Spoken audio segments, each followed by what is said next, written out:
कहानी की शुरुआत होती है मॉन्टी नाम के एक बेसबॉल प्लेयर से। वो बुल्स नाम की एक टीम के लिए खेलता है जो एक छोटी सी लीग की टीम है। ये लोग इतना बुरा खेलते हैं कि इनके ग्राउंड के बीच से ट्रेन जाती है और जब भी ट्रेन गुजरती है तो मैच ऑब्वियसली रुक जाता है। एक दिन मॉन्टी ने अपने साथ खेलने वाले अपने बेस्ट फ्रेंड स्पाइक को बताया कि ऑडियंस में एक आदमी उसकी तस्वीरें ले रहा है। उसका नाम डोनाल्डो है और वो पिछले 3 मैचेस में भी यही कर रहा था। इसलिए मॉन्टी ने सोचा कि भाई तू अपना देख लियो, तेरा भाई तो जा रहा है बड़ी लीग में, जरूर स्काउट होगा ये सुनकर स्पाइक को लगा कि तुम ज्यादा उम्मीद नहीं लगा रहे, हो सकता है ये आदमी कोई और हो। खैर उस दिन उनकी टीम चमत्कारी तरीके से जीत गई, जिसके बाद वो लोग जश्न मनाने के लिए बाहर गए। मॉन्टी और स्पाइक को 2 लड़कियां मिली जो गेम को काफी एंजॉय कर रही थी और वो उन दोनों से फ्लर्ट करने लगे, उन्हें अपने घर ले जाने के इरादे से। बाहर डोनाल्डो ने अपने बॉस को कॉल किया और मॉन्टी की हरकतों के बारे में बताया। पता चला कि वो पिछले कुछ दिनों से उसका पीछा कर रहा है। उसी वक्त उन लड़कियों के बॉयफ्रेंड्स वहां आ गए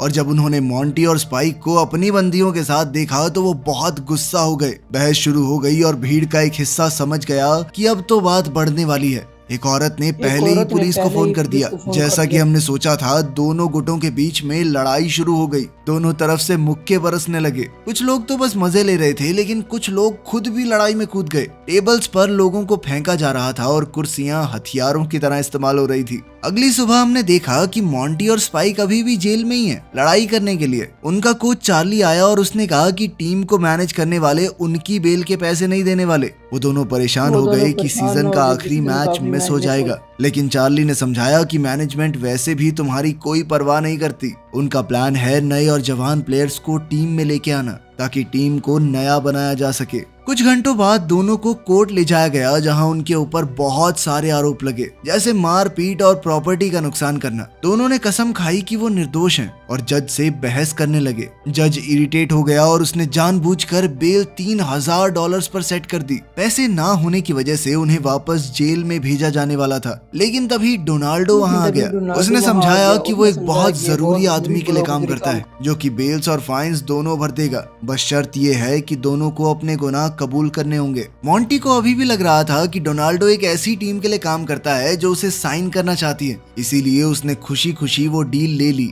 इसके बाद डोनाल्डो उन्हें न्यूयॉर्क ले गया। जब वो एक कॉर्पोरेट बिल्डिंग में गए तो स्पाइक डर गया। उसने सोचा कि डोनाल्डो एक अंडरकवर पुलिस वाला है जो कि भेष बदल कर उन्हें बेवकूफ बना रहा है। इस पर डोनाल्डो ने कहा कि मैंने तो कभी कहा ही नहीं कि मैं किसी टीम के लिए काम करता हूँ। उसने बताया कि मुझे तो एक लॉ फर्म ने ये काम दिया है। इसके बाद तीनों एक बड़े शानदार ऑफिस में पहुंचे और मॉन्टी को अकेले अंदर ले जाया गया ताकि वो वकीलों से मिल सके।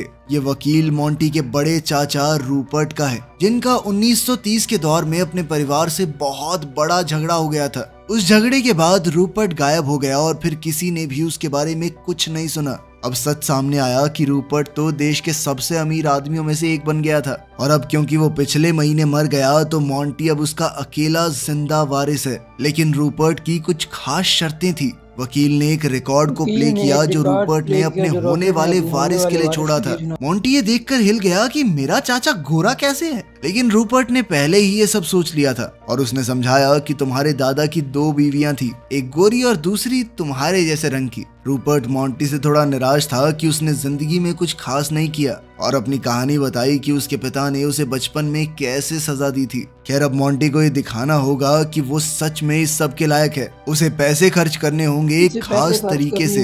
अगर मॉन्टी अपने चाचा की बेशुमार दौलत चाहता है तो उसे एक चुनौती पूरी करनी होगी। उसे 30 दिन के अंदर अंदर $30 मिलियन खर्च करने होंगे, लेकिन इसके कुछ नियम हैं। 30 दिन बाद उसके पास कुछ नहीं रहना चाहिए, सिर्फ उसके पहने हुए कपड़ों के अलावा। जो भी चीज वो खरीदेगा उसे ऐसे ही बर्बाद नहीं कर सकता। सिर्फ उससे छुटकारा पाने के चक्कर में वो किसी को भी नौकरी पर रख सकता है, लेकिन उसे काम के हिसाब से सैलरी देनी पड़ेगी। ये भी नहीं कि एक आदमी को रखा, रोज के 1 मिलियन दे दिए। सिर्फ इसका 5% ही वो दान कर सकता है और सिर्फ 5% का ही जुआ खेल सकता है। पैसे यूं ही किसी को दिए नहीं जा सकते, तोहफा खरीद कर देना भी मना है। और सबसे बड़ी बात, वो किसी को भी इस चुनौती के बारे में नहीं बता सकता, वरना तुरंत ही बाहर हो जाएगा। अगर मॉन्टी को ऐसा लगता है कि वो ये सब नहीं कर पाएगा तो उसके लिए एक और भी रास्ता है। अभी 1 मिलियन लेकर वो यहाँ से जा सकता है बिना कुछ कहे। वकीलों ने पहले ही एक सूटकेस में $1 मिलियन रखे हुए थे। मॉन्टी ने पूछा कि अगर उसने पैसा नहीं लिया तो इसका